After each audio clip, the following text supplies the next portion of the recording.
For this ice candle, if you don't have a candle mold, I'm going to show you how to prepare one. Now all we're going to do is use a half-gallon cardboard container. This is from soy milk. You can also probably get them from orange juice. And I just cut off the top so that we have about 8 to 10 inches left in height, however high you want your candle to be. Okay, so now what we have to do is flip it over, take a knife, and gently poke a very small hole right in the exact center. I'm using just a sharp razor knife. You want just to make a little hole in there. If you are working with kids, please do this for them.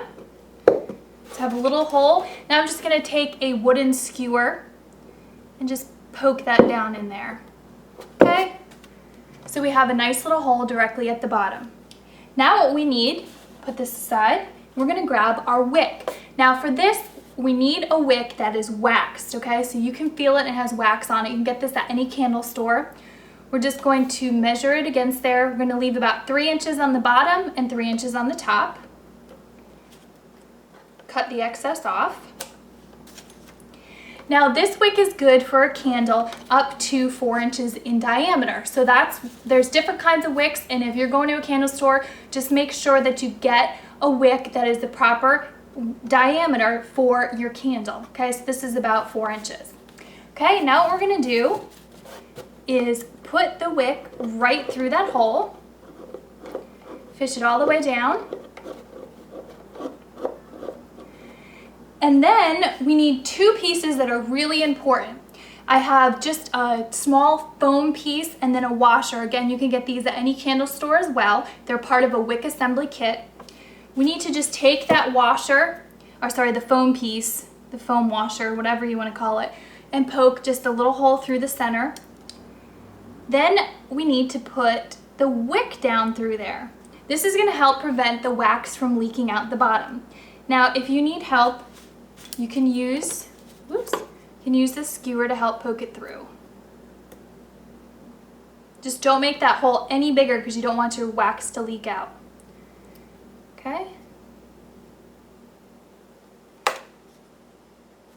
Okay, and then just pull the wick through.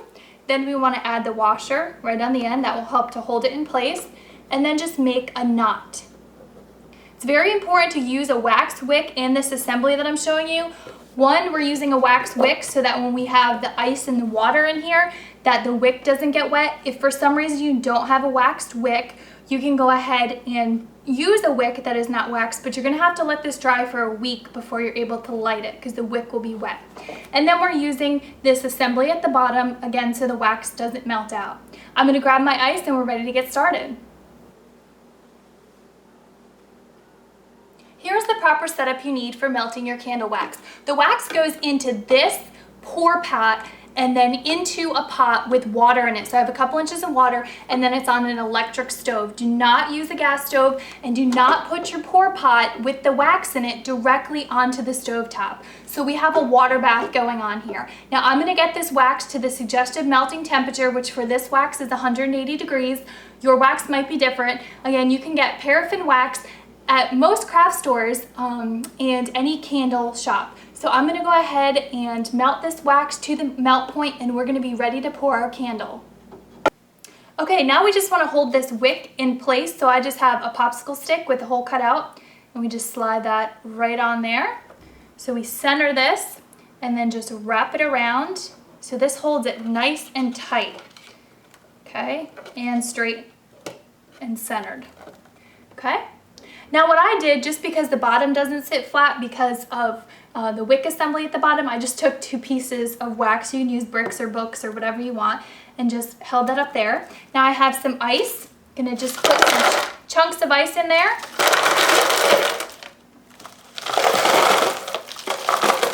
Fill it up as high as you're gonna make your candle. Now I don't want a candle that's this tall, but I do want it to come up about halfway. So I filled this with ice chunks about halfway.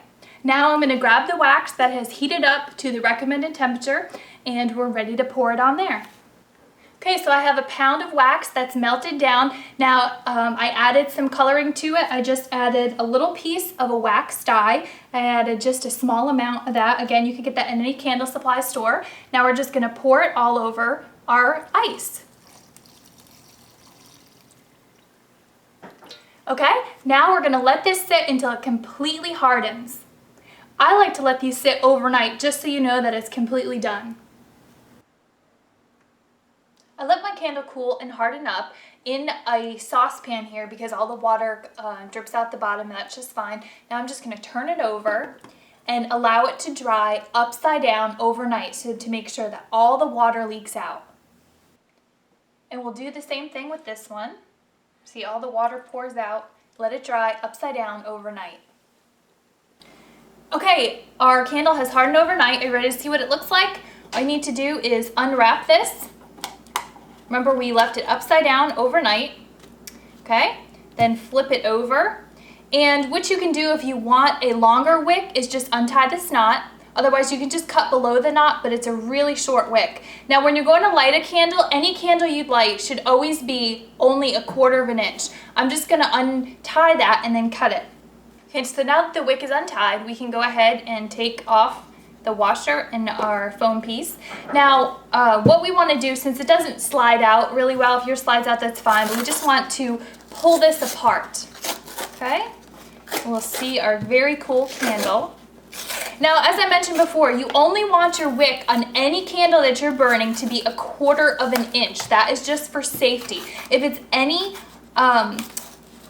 longer than that, you're gonna have problems with having an unsafe candle, and also it could flicker. And when candles flicker, it's because the wick is too long and it's really not safe.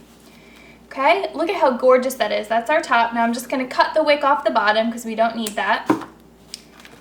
And cut the wick down to 1/4 inch. Now, if some pieces fall off, that's just okay. It just makes it really fun, and that is our ice candle.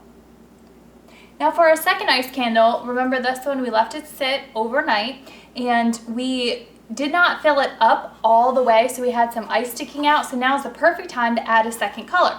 So I heated up a second color of wax, and we're just gonna go ahead and pour that on top and fill up all the holes.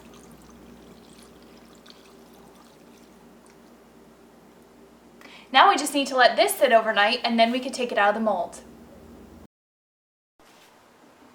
Okay, now that our mold has cooled overnight, we can go ahead and unravel the wick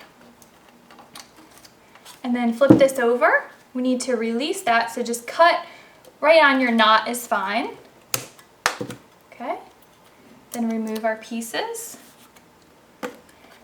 And we can just push down a little bit here and let our candle fall out. Now, if you're having a hard time getting your candle out of the mold, do not pull your wick. Okay, all you need to do is use a little heat from a hairdryer. Just be careful because the mold will get hot and it will release. Okay, so just a little shake, and there is our candle. Now I can go ahead and cut off the excess wick from the bottom. Look at how cool that is.